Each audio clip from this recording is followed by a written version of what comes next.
نبی صلی اللہ علیہ وسلم کا صحیح بخاری اور صحیح مسلم میں جو یوم النہر کا خطبہ ہے،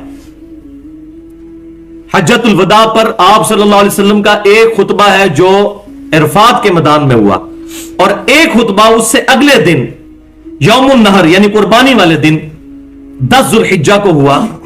وہ خطبہ جو بخاری اور مسلم میں ہے، اور انہی آیات کے کانٹیکسٹ میں امام بخاری کتاب التفسیر چیپٹر میں بھی اس حدیث کو لے کر آئے ہیں۔ اس کے الفاظ یہ ہیں کہ آپ صلی اللہ علیہ وسلم نے فرمایا کہ زمانہ گھوم پھر کر پھر اسی جگہ پر آ گیا ہے جس پر اللہ تبارک و تعالی نے زمین و آسمان کو پیدا فرمایا تھا، کہ سال کے 12 مہینے ہیں اور ان میں سے 4 حرمت والے ہیں۔ زمانہ گھوم گھما کر کیوں؟ مشرکین نے جب اپنے دشمنوں سے لڑنا ہوتا تھا تو ان کے ہاں بھی یہ 4 مہینے حرمت والے تھے، لیکن وہ شریعت میں تبدیلی کر دیتے تھے، جو ٹوٹی پھوٹی ابراہیم علیہ السلام کی شریعت وہاں پر چل رہی تھی۔ وہ کہتے تھے کہ اس دفعہ محرم کا مہینہ جو ہے نا وہ سفر والی جگہ پر چلا گیا اور سفر پہلے آ گیا تاکہ لڑائی کر لیں۔ جس طرح ہمارے بھی بعض اوقات علماء سو جو ہیں، جس کو ہم پنجابی میں کہا جاتا ہے کتا حلال کرنے کی کوشش کرتے ہیں، صحیح پنجابی میں اس کی ٹرانسلیشن ہو سکتی ہے شریعت کو بدلنے کی، یہ وہ کام کیا کرتے تھے۔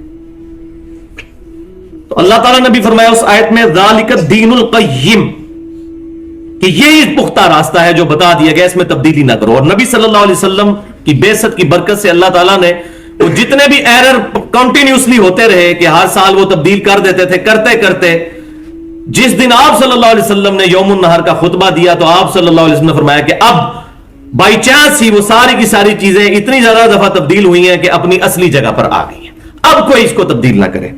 اور پھر ساتھ فرمایا کہ 4 مہینے حرمت والے ہیں، اور یہاں آپ صلی اللہ علیہ وسلم نے فرمایا کہ 3 مہینے مسلسل ہیں، ذی قعدہ کا مہینہ، ذو الحجہ کا مہینہ اور محرم کا مہینہ، اور چوتھا مہینہ جو ہے وہ رجب کا مہینہ ہے۔ یہ 4 مہینے حرمت والے ہیں، عزت والے ہیں، مقدس ہیں۔ اور یہ خطبہ پھر آگے کافی لمبا چلتا ہے، اس میں یہ بھی الفاظ موجود ہے کہ آپ صلی اللہ علیہ وسلم نے فرمایا کہ بے شک تمہاری جانیں اور تمہارے مال اور تمہاری عزتیں ایک دوسرے پر اسی طریقے سے حرام ہیں جس طرح کہ یہ مہینہ ذو الحجہ کا اور یہ شہر مکہ اور آج کا دن اللہ کے نزدیک حرمت والا ہے، یوم النہر قربانی والا دن، بالکل اس طریقے سے تمہاری آپس میں تمہاری جانیں، مال اور عزتیں ایک دوسرے پر حرام ہیں۔ اور پھر اسی میں آپ صلی اللہ علیہ وسلم نے فرمایا کیا تم اس بات کی گواہی دو گے قیامت والے دن کہ میں نے اپنے رب کا پیغام تمہارے تک پہنچا دیا؟ تو سب نے کہا کہ بلا یا رسول اللہ، کیوں نہیں یا رسول اللہ، گواہی دیں گے۔ پھر آپ صلی اللہ علیہ وسلم نے فرمایا، اللہ کی بارگاہ میں عرض کی اے اللہ گواہ رہنا، اور پھر آپ صلی اللہ علیہ وسلم نے فرمایا کہ اب جو یہاں موجود ہیں ان کی رسپانسبلٹی ہے کہ اس دین کو دوسرے لوگوں تک پہنچا دیں۔ بھائیو، اہل سنت کہلوانے والے تینوں گروہ، بریلوی، دیوبندی اور سلفی یعنی اہل حدیث اور اہل تشیع بھی، ان کا اس بات پر اجماع ہے کہ سیدنا عمر فاروق رضی اللہ تعالیٰ عنہ کے مبارک دور میں سیدنا علی رضی اللہ تعالیٰ عنہ کے مشورے سے یہ بات طے پائی کہ اسلامی سال ہجرت سے شروع ہوگا۔ آپ صلی اللہ علیہ وسلم نے جو ہجرت فرمائی، اور اسلامی مہینہ جو ہے یہ سجیسٹ کیا گیا سیدنا عثمان غنی رضی اللہ تعالیٰ عنہ کی طرف سے کہ محرم کا مہینہ، اسلامی مہینہ جو ہے اس سے سٹارٹ کیا جائے اسلامی سال کو۔ اور یہ جو محرم کا مہینہ یہ کس لیے کہ یہ اللہ کا مہینہ ہے، اور وہی اگلا پوائنٹ ہے، پوائنٹ نمبر 2۔ صحیح مسلم میں انٹرنیشنل نمبرنگ کے مطابق 2755 نمبر حدیث ہے کہ آپ صلی اللہ علیہ وسلم نے فرمایا کہ رمضان المبارک کے بعد سب سے افضل روزے اللہ کے مہینے کے روزے ہیں، اور وہ محرم کا مہینہ ہے۔ تو محرم کا مہینہ اللہ کا مہینہ ہے، ویسے تو سارے ہی اللہ کے ہیں، لیکن اس کو خالصتاً اللہ نے اپنے ساتھ نسبت دی ہے، جیسا کہ دنیا کی تمام مسجدیں اللہ ہی کے گھر ہیں، لیکن بیت اللہ شریف کو ایک خاص اہمیت حاصل ہے۔ تو محرم الحرام چونکہ اللہ کا مہینہ ہے، اس وجہ سے سیدنا عمر کے دور میں یہ طے پایا کہ ہجرت والے سال سے سن ہجری کا آغاز کیا جائے اور محرم کو پہلا مہینہ جو ہے یہ رکھا جائے۔